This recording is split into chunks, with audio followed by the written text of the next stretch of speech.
Okay. Our next speaker is Debra Sweet, the director of World Can't Wait.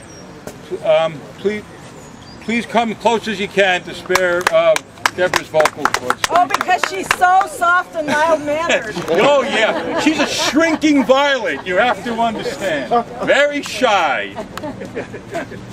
You know, I am really glad to be here, and I have to say, I think we've been coming here since May of 2000, World Can't Wait, 6, because Bush came every year to speak at commencement.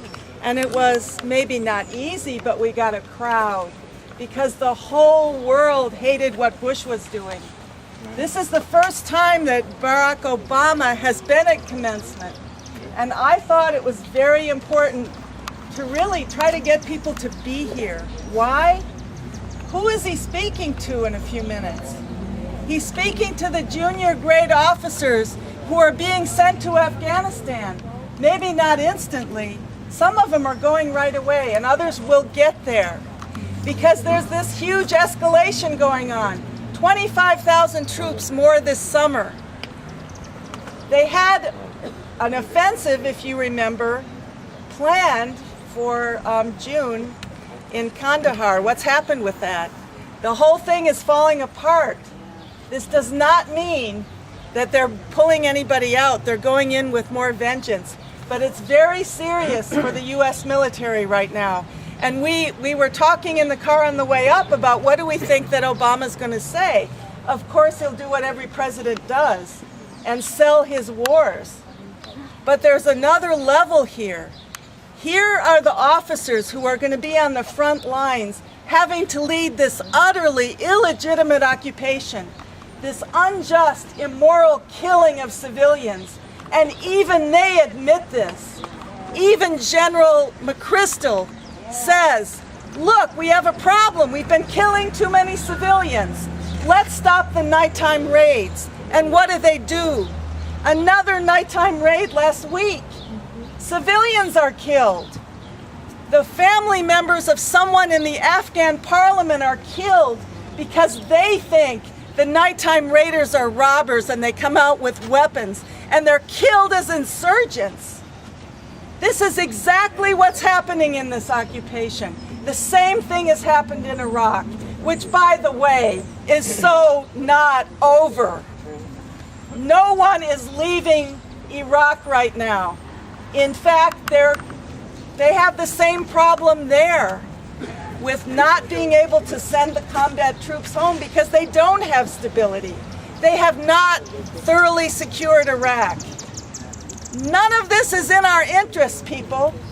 I am so glad that we're here so that the message Obama is giving to the graduates and to the world, because of course he's speaking to the world stage right now, is countered by our message. Crimes are crimes, no matter who does them.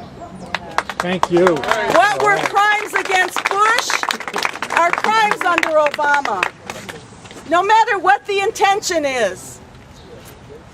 There are war crimes being committed.